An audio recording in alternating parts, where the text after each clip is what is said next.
Every Who down in Whoville liked Christmas a lot. But the Grinch, who lived just north of Whoville, did not. The Grinch hated Christmas, the whole Christmas season. Now, please don't ask why, no one quite knows the reason. It could be his head wasn't screwed on just right. It could be, perhaps, that his shoes were too tight. But I think that the most likely reason of all may have been that his heart was 2 sizes too small. But whatever the reason, his heart or his shoes, he stood there on Christmas Eve, hating the Whos, staring down from his cave with a sour, Grinchy frown at the warm lighted windows below in their town.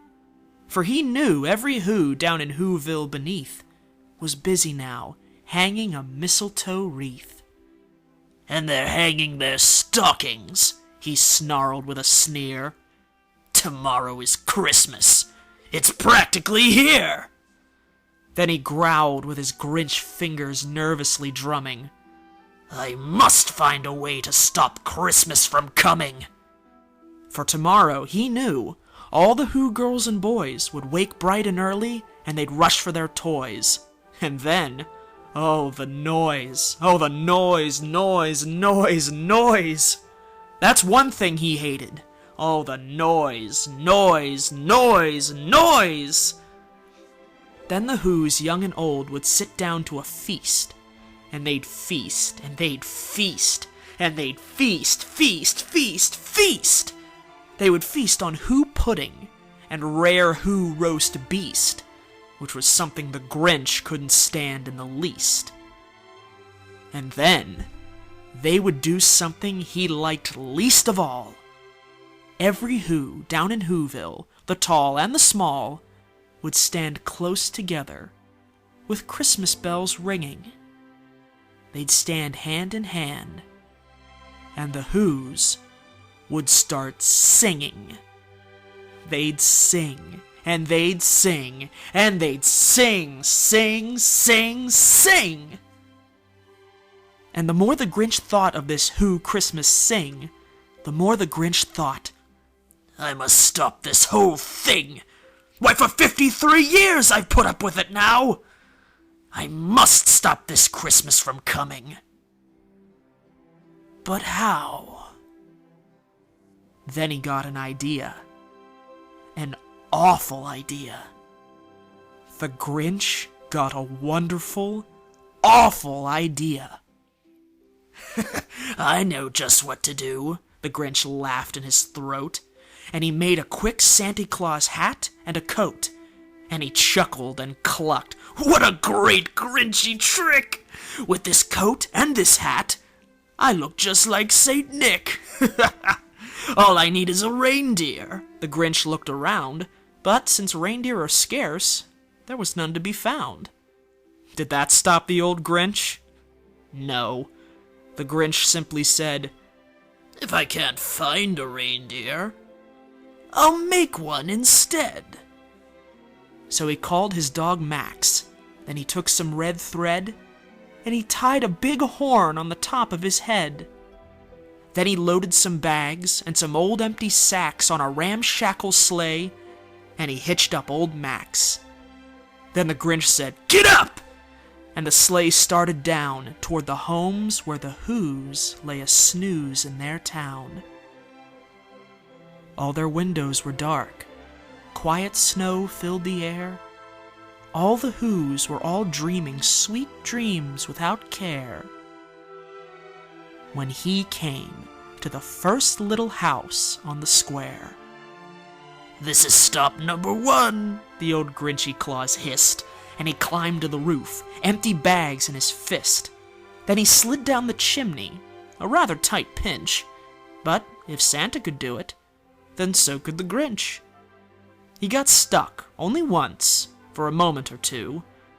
Then he stuck his head out of the fireplace flue, where the little Who stockings hung all in a row. "These stockings," he grinned, "are the first things to go."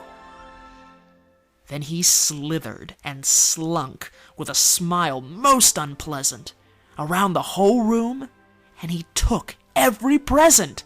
Pop guns and bicycles, roller skates, drums, checkerboards, tricycles, popcorn and plums. And he stuffed them in bags. Then the Grinch, very nimbly, stuffed all the bags, one by one, up the chimbley. Then he slunk to the icebox. He took the Who's feast. He took the Who pudding. He took the roast beast. He cleaned out that icebox as quick as a flash. Why, that Grinch even took their last can of Who hash. Then he stuffed all the food up the chimney with glee. "And now," grinned the Grinch, "I'll stuff up the tree." And the Grinch grabbed the tree, and he started to shove, when he heard a small sound, like the coo of a dove. He turned around fast, and he saw a small Who, little Cindy Lou who was no more than 2. The Grinch had been caught by this tiny Who daughter, who'd got out of bed for a cup of cold water. She stared at the Grinch and said, "Santa Claus, why? Why are you taking our Christmas tree? Why?" But you know, that old Grinch was so smart and so slick. He thought up a lie, and he thought it up quick. "Why, my sweet little tot," the fake Santa Claus lied, "there's a light on this tree that won't light on one side. So I'm taking it home to my workshop, my dear. I'll fix it up there, then I'll bring it back here." And his fib fooled the child. Then he patted her head, and he got her a drink, and he sent her to bed. And when Cindy Lou Who was in bed with her cup, he went to the chimney and stuffed the tree up. Then the last thing he took was the log for their fire. Then he went up the chimney himself, the old liar. On their walls he left nothing but hooks and some wire. And the one speck of food that he left in the house was a crumb that was even too small for a mouse. Then he did the same thing to the other Who's houses, leaving crumbs much too small for the other Who's mouses. "You're a mean one, Mr. Grinch. You really are a heel. You're as cuddly as a cactus, you're as charming as an eel, Mr. Grinch. You're a bad banana with a greasy black peel."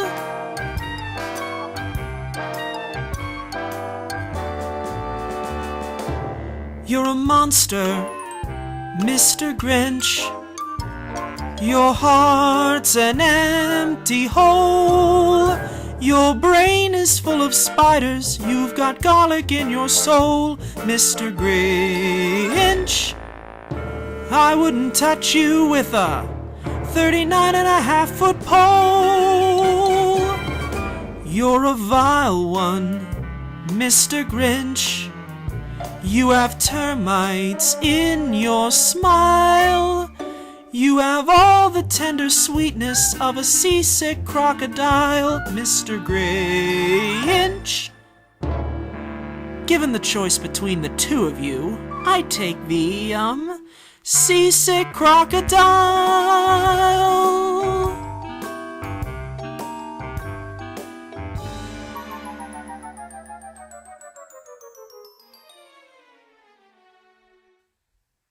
It was 1/4 dawn. All the Who's still abed, all the Who's still a snooze, when he packed up his sled. Packed it up with their presents, their ribbons, their wrappings, the tags and the tinsel, the trimmings, the trappings. 3,000 feet up the side of Mount Crumpet, he rode with his load to the tip-top to dump it. "Pooh-pooh to the Who's," he was Grinchishly humming. They're finding out now that no Christmas is coming. They're just waking up. I know just what they'll do. Their mouths will hang open a minute or two, then the Who's down in Whoville will all cry, boo-hoo. That's a noise, grinned the Grinch, that I simply must hear. So he paused, and the Grinch put a hand to his ear. And he did hear a sound rising over the snow. It started in low, then it started to grow. But the sound wasn't sad. Why, this sound sounded merry. It couldn't be so. But it was merry. Very. He stared down at Whoville.